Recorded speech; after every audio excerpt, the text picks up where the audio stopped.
Hello and welcome to another episode of the Small Town Tourist Podcast, where we experience and explore everything that makes small towns great. I'm your host, Abby Graves, and today is another installment of our Summer Festival Spotlight series, but it's a little bit different than the other festival spotlights that we've done. We've been talking a lot more about kind of what happens over the course of a couple days, but this episode, we're focusing on something that's been around for a very long time. So the highlight is the Phelps Mill Festival. It happens in Underwood, Minnesota in Ottertail County, but we're really going to focus on the mill itself. We talk with Kevin Fellbaum in this episode, who, for full disclosure, is my husband's cousin-in-law. He's the Parks and Rec director up in Ottertail County, and they have been working on a huge restoration project for the Phelps Mill. Now, this is a mill that's been around since the late 1800s. There were about 100 mills operating in Minnesota because, wheat's a huge crop here, and they were milling it down to flour and making that sort of stuff. Well, this mill has been closed for a long time, and back in the 60s, the county actually purchased it, and it is in need of some repair. I mean, if you were around since the late 1800s, you'd need some foundation work as well. So Ottertail County has been doing that thanks to some grants from the state, and now it is finally up and running and ready to go and ready for people to explore it once again. Now, Phelps Mill Festival happens in July, and it centers around the county park and the area where Phelps Mill is located, and it celebrates the history, and there's a lot of art and fun things going on with it, but this episode does focus more on the mill restoration project itself, which I find very fascinating as a fan of history and just as a fan of cool things in Minnesota. So I hope you enjoy hanging out with Kevin. He tells us all about the restoration project that happened with Phelps Mill located in Underwood, Minnesota. So come on home, claim your throne when life gets you down. It's nice to know there's somewhere to go where folks care about you. We can't give you the world, but we'll give you a crown, 'cause you're the queen of our hometown. We start this by you just giving me your name, where you're from, and what you do. So whenever you're ready. Okay, Kevin Fellbaum, Ottertail County Parks and Trails Director, Fergus Falls, Minnesota. Okay, and we are talking about the Phelps Mill restoration that you have been working on with your Parks Department. Why don't you just kind of give us a little background about what you guys have been doing? Sure. So Parks and Trails as a department is fairly new to Ottertail County. It started up in 2021. Phelps Mill as a park has actually been a county park in Ottertail County since the 60s. So it actually, the mill itself operated late 1800s to 1930-ish, roughly, and then it sat empty for about 30 years. And at that point, then a local woman that lived in the area actually wanted the county to purchase the mill property and make it a county park. So the county did that in the 60s. Then over time, you're talking the mill now being 100-some years old, it's been degrading because it's right on the river. What we noticed probably 15 years ago or so, the mill foundation was actually starting to degrade to the point where the mill actually sunk. So it was sinking about 2 feet on the southeast corner of the mill. So the mill was starting to lean. The basement level of the mill has been closed for the better part of a decade. So the public has not been able to go down there. Flooring was all rotted. You couldn't go down there. So last December, we did a restoration project, which involved lifting the mill up and replacing and putting in a brand new foundation under there to solidify and get the mill back level. What an undertaking. I mean, it goes from here, buy this, it's going to be fine. It'll just be, oh, pretty, it sits there. And now you guys are responsible for making sure this thing doesn't collapse into a pile. Right. Yeah. I mean, huge project. We were lucky that we ended up getting some grants through the Legacy Fund that actually paid for a good portion of that to restore and everything. But yeah, that was obviously base level. We needed to start there, get the foundation fixed up, leveled out so that, hey, now we can open the mill back up. People can go back in there and kind of see the basement area, the miller's office, places that had been closed down because they just were no longer safe to go in. So is it kind of like a museum now where it's only open like set hours, or is it just kind of a place where people can wander at their own leisure? So it is open from May 1st to November 1st. I believe we open it up at about 8 in the morning, and then it's open till about 6 at night, 7 days a week.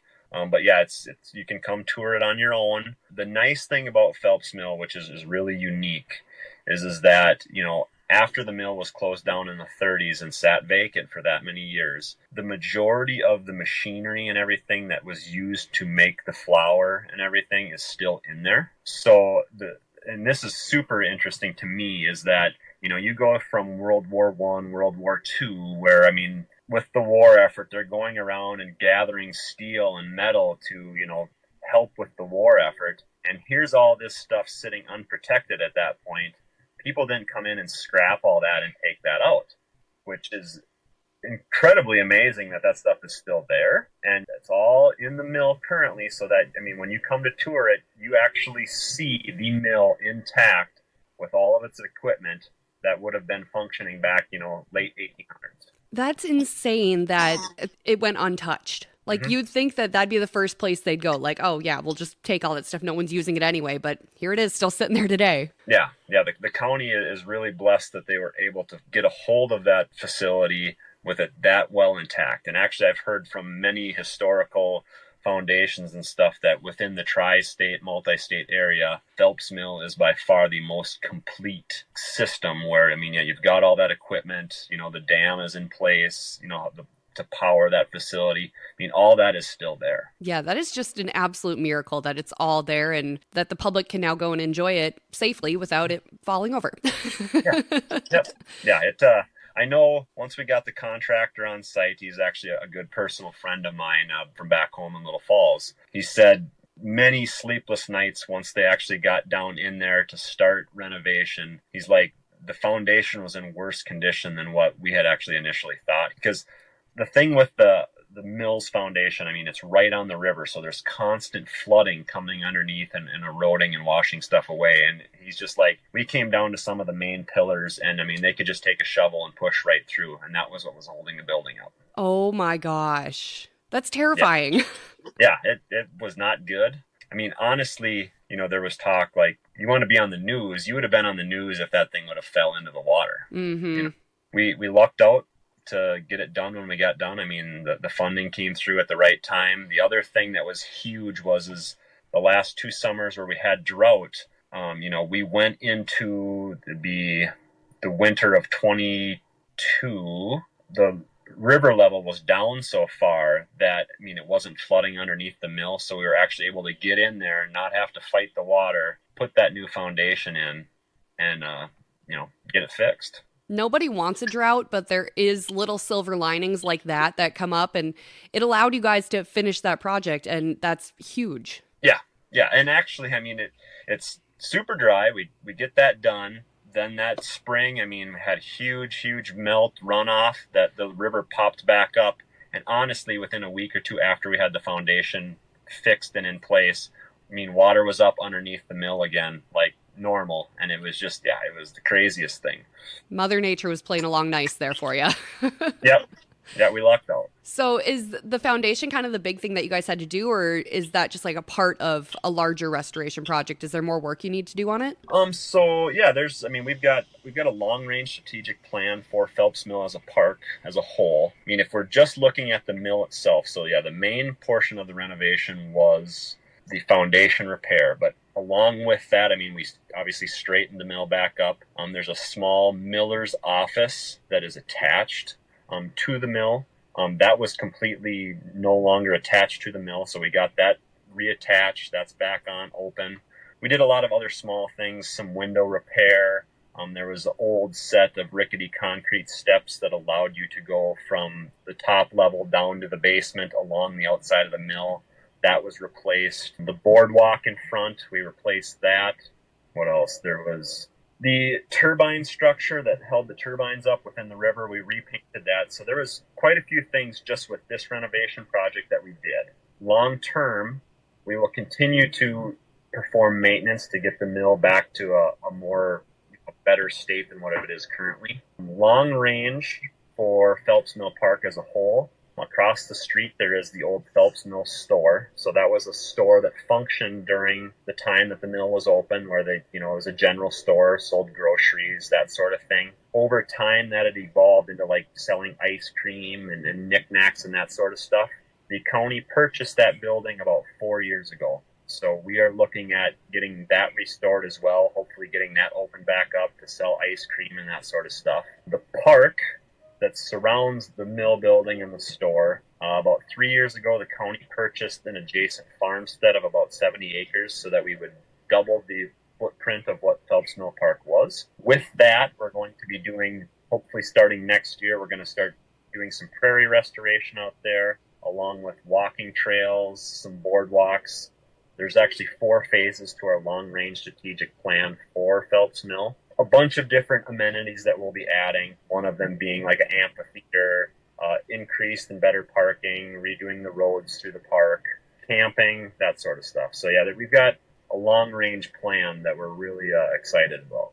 That sounds absolutely incredible. So I'm working for Stearns County now, and they're doing a big survey right now with asking the public what they want to do with their current parks and if there should be any additions and all that. I think they should start taking notes from what you guys are doing, because this sounds absolutely incredible what you're doing with Phelps Mill.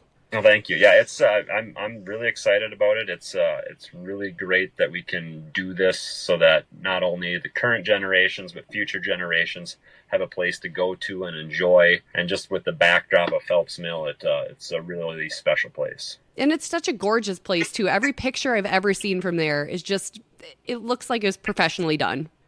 Yeah. You really can't take a bad picture out there. It's impressive. It's a place I have yet to make it to. So my grandparents have a lake lot in Battle Lake, that area.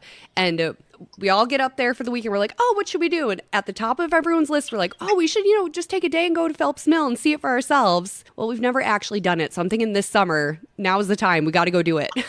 Yeah, absolutely. Yeah, it's, we've had a lot of stories, especially during the renovation. We had some great stories of some of the old timers that would come in and check on the construction guys. They'd talk about going down to that basement level, and in the springtime, they'd rip up floorboards, and that would be their spearing hole. I mean, because the fish are underneath the mill, and it's just the construction guys were like, hey, that's a great story, but hey, all this work we've done, don't do that anymore. Please don't rip up our floorboards. Yeah, right. We've done a lot of work to get this restored, but great story. But yeah, I mean, and that's the thing. I mean, not growing up in Ottertail County, once I've moved here, I mean, I'm really starting to realize the impact that facility has had just on the locals, where, I mean, so many stories of people like, hey, we would go to Phelps Mill for this, or, picnics here and that. And it's just, it really has a special place in a lot of folks' hearts in this area. And even that stretches out beyond, because they'd come visit grandma at the lake cabin, and they would go to Phelps Mill. So yeah, it's really, really cool to see how big of an impact that has. And it's going to be cool to see like 10, 20 years from now, the impact of what you're doing now and the expansion and making everything better and more stable. Like, that's just going to increase it for generations and generations. Yeah, it's going to be a good thing. I'm super excited to see it for myself, because it's on my summer to-do list and I'm not letting it slip by again. Yeah, definitely come check it out. Yeah, it looks way worth it. That's awesome. So there's also the Phelps Mill Festival that happens every year as well. What can you tell me about that?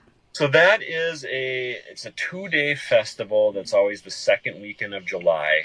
There's a group, so there's actually 2 groups. There's the Friends of Phelps Mill and then Phelps Mill Country that put this festival together, where it's like an arts and crafts festival. If you're familiar with kind of the arts and crafts fair held in Little Falls. Very familiar. So it's kind of similar in that same way, where, yeah, you have a bunch of vendors that do their crafts, wood crafts, all sorts of stuff.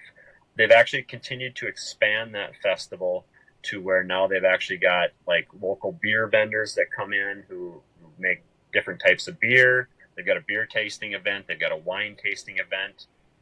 New this year, they're also going to do a 1 mile and 5K color run. They do turtle races for the kids. Have a bunch of different vendors with food, musicians, all that sort of stuff. So it's a pretty big event. I actually haven't been there personally.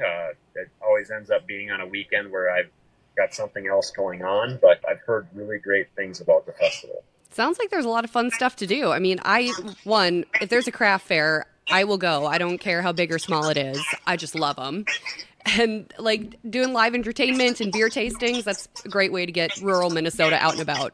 Correct. Yeah, it's like I said, I haven't been there personally. I really want to get there, but it's it sounds, especially with all the stuff they continue to add, and obviously they're wanting it to continue to grow. I mean, they're adding the right things. Well, if people are curious to learn more about the restoration project you've been working on, where can they find out more on that? They could go to the ottertailcounty.gov website, look up through Parks and Trails, Phelps Mill, or they can reach out to me directly. That would be a great option because, we've got a lot of other things from our Parks and Trails department that we're doing. We actually recently are just finishing up the Heart of the Lakes Regional Trail. It's a bike trail that goes from Perham, Minnesota, all the way to Pelican Rapids, Minnesota. Wow. So, that's a big 32-mile long new bike trail that we just are finishing up here this summer. So, lots of opportunities here in Ottertail County. Well, and how cool that you guys have like a newish parks department. So you kind of are getting the ball rolling on a lot of great stuff. Yeah, we've been busy. Let's just put it that way. Parks departments always are. Yeah. Well, Kevin, thanks so much for taking the time on your Friday to talk about this with me. I really appreciate it. Absolutely. Anytime. Yeah. Like I said, if there's anybody that's got any questions, don't hesitate to reach out. I'd be happy to talk with you about it. Perfect.